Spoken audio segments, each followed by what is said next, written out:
Ano lang naman yan eh, raw video naman eh. Driver's assistance. So okay, dito po tayo ngayon sa loob ng Raptor. Ayan, ang ganda ng loob ng Raptor. So nandito ako sa driver side. Si Sir Joseph naman ay nasa driver side. Hello. Ako pala ay nasa passenger side. Yan. Okay. Makikita nyo po yung infotainment. So ito yung infotainment. 12 inch. 12 inch yan. Opo. Okay. Tapos yan, radio. Ngayon, gusto nyo buksan yung menu, secure yung safety options, you have to press this one po. Okay. Yan, makikita nyo lahat yan. Ito yung auto hold, off-road. Pag pinress nyo naman to, yan na, labas lahat. Kung anong gusto nyong i-on, naan dyan, auto hold. Tapos may mga drop down din to. Gusto nyo gamitin normal or adaptive. Lane centering kung gusto nyo i-engage, naka blue. Ayan po. So on the time of release po nitong unit, dinedemo po ito ng sales consultant namin. So ini-explain po to kada isa. So ngayon kung may question kayo, you can ask dun sa page ni Boyet. Then we will answer you back. We can do video then para maintindihan nyo po. So lahat po yan, isa-isa yan, marami yan kasi may vehicle pa, may general pa. So kagaya nito, andyan dyan kung gusto mong yan yung distance indication. Pero ako advice po, pag dyan sa pre-collision, lahat yun na para solid. Ayan, normal, okay lang po yan. So yung may mga Ranger na 4x4 or 4x2, the same po yan. So kung medyo hindi nyo naman, alimba nakalimutan nyo yung sinasabi ng sales namin, consultant, you can press po the I. Ito I. Lahat po yan information. Parang halimbawa, ano nga ba yung sinabi ni Joseph? Nakalimutan ko, pindutin nyo to, I. Ayun po, kung ano yung auto emergency braking na, andyan dyan. So malalaman nyo agad kung para saan yun. Simple lang naman po yan. Yung mga cross traffic alert, naka-on siya. Ano ba yan? Ayan. Advantage po nito, pag umaatras kayo, wala kayong kasama. So kahit covered po yung left and right nyo, makaka-atras kayo because of the cross traffic alert. Yung sensor niyan, it will work. May warning. So you will know po if the vehicle is coming from your right or from your left. So yun po, napaka-advantage po nito. Hindi nyo na kailangan ng parang pahinante to tap the car, ganyan. Atras, hindi na. Yun ang ano yan, kagandahan.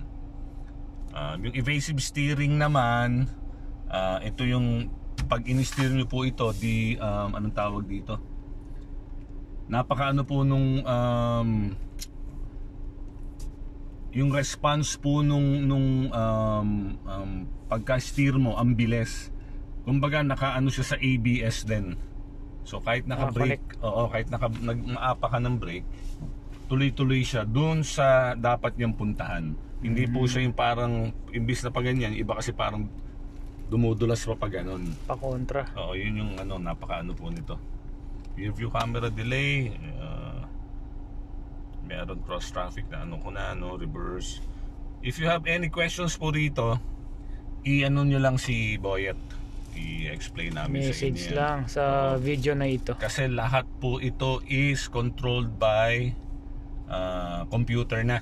High-tech na po tayo eh. Kaya yan, vehicle. Andito naman, iba naman batch to. So marami po yan. So in time ng release, you have to tell us kung on off, ganun lang po. Gagamitin nyo ba to o hindi? Off natin. Kasi marami po yan, meron pang general. Yan. Ito naman, laging ang inaano namin is kilometer per liter. Kasi nasa Pilipinas po tayo, wala nang compute. Tapos sa tire pressure, PSI po tayo. Yan, pang Pilipinas. Okay, iba po rito, hindi ko na ginagalaw dahil baka may magalaw tayo sa system, magka-diferensya yung kotse. Simple lang naman po yan. Connectivity, ito makikita mo yung kung ano yung nasa loob po nung system. Software update, ano lang po yan, workshop lang po. Ano nga to? Voice Oo, sa voice command. Pwede mong i-ano sa may tatawagan ka, halimbawa call home, so automatically doon po pupunta doon sa sinasabi mong number. Eto, simple lang, may pinuntahan kayo, no other choice po to, kung di bigay yung susi sa Valley Parker, you can put code po 1234, mamamatayan, parang ganito. Done. Isa pa daw. So, ganyan po siya. So wala makakagalaw niya until unless ipasok niyo uli yung pin. So ayan, no, Valley mode enabled. So balik po natin.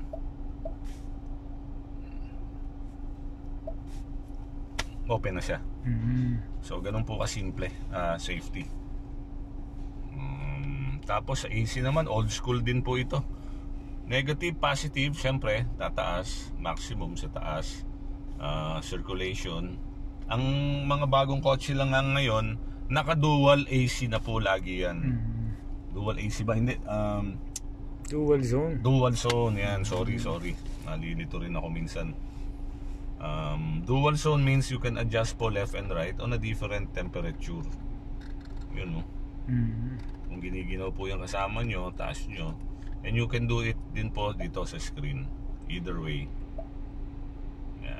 Yan, parang touch screen talaga. Oo, touch screen. Malupit. So, marami pong ano rito. Maraming option. May pedal ano rin.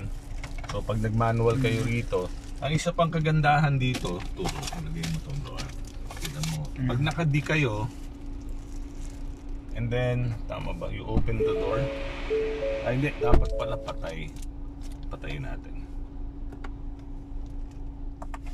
And then you open the door. Ayun na po. Nakunan mo. Ulitin natin. Okay. Hindi nyo may iwan itong shift knob nyo sa drive.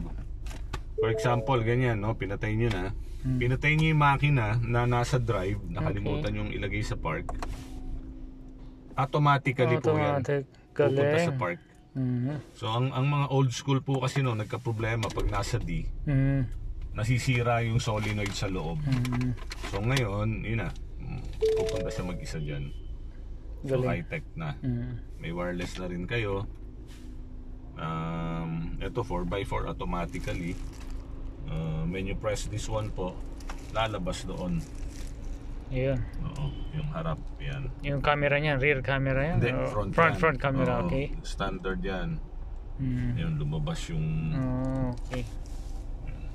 Pag naka-blue means engaged. Tignan nyo, pag pinindot ko yung 2 high, rear wheel, mawawala siya. Yan. Ibig sabihin, rear wheel drive po yan. Ngayon, pag pinrest to, 4x4, 4H, 4 high, and then gusto mo i-lock yung differential sa likod, yan. Nag-i-indicate siya ron. Galing, Ito yung ano, ito yung sa manual 4x4, pag i-engage mo manually, you have to use this one. Pag gusto nyo ng automatic, dito na tayo. And then, kada mode po nito, lalabas doon. For example, ayan. Normal. Naka-normal siya. Balik natin. Ayun, normal. Clockwise po, nagpunta sa sports. Galing. Ayan, okay. Tapos, nagpunta sa slippery. Ang nangyayari po dito, pumunta na siya automatically sa 4A. 4A means it's all-wheel drive. Ngayon, mud, putik.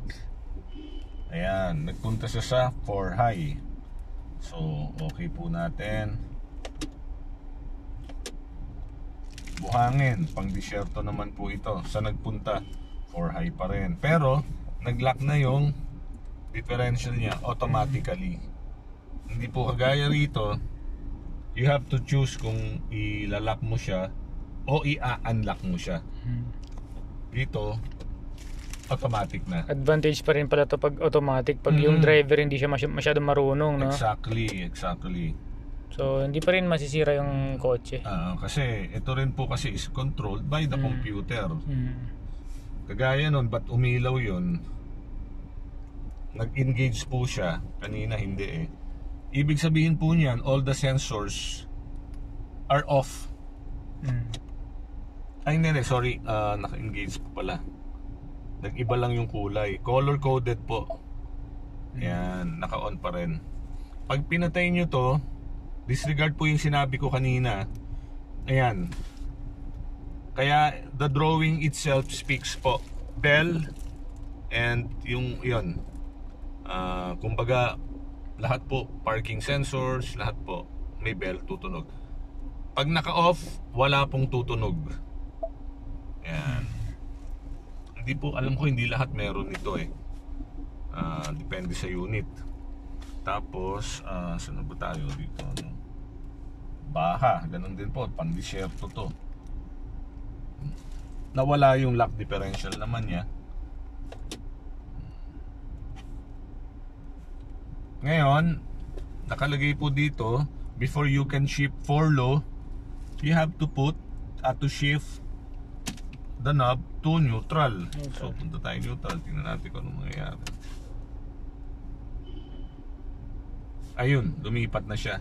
So reminder po, you have to stop. We advise po, I advise then kung mag-shift kayo using the manual, mag-stop na kayo para mas maganda. Stop muna. Oo, mag-stop na. Then kung mag-change kayo ng ano. Old school para sa akin. Pero pwede po ito ha, na moving, pero you have to reduce speed. Dapat mabagal lang po. Kasi hindi siya papasok pagka ano. O pumapasok pa rin siya. Pumapasok, kaya lang for safety rin. Siyempre umaandar po yan yung mekanismo. So the best na yung mag-stop. Old school po tayo. Ito bumukas no, nag ano siya sa 4 low, automatically 4x4 and nag-lock differential siya. Ito na pag 4 low kasi medyo extreme na yung pupuntahan mong terrain. Malalim na putik, mabuhangin, parang yung napapanood natin sa YouTube, parang ganun po yun. Ngayon, to remove that one, balik natin for high. Dali. Ngayon.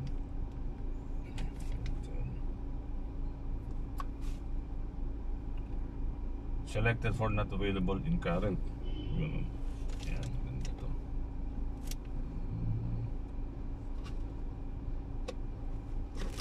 Okay, nakamatic nga pala. Sand. Nilipat na yun. Okay. Yun, isa pa yun. Nakita nyo po kanina, naka-neutral nga, naka-L. I tried to do it manually. Pinapress ko to. Pinapress ko siya. Ayaw niya. Kasi we are using po the 4x4 matic switch. So, saka siya lumipat ulit. Pwede ko na i-park to. Ganon po. So, ganon.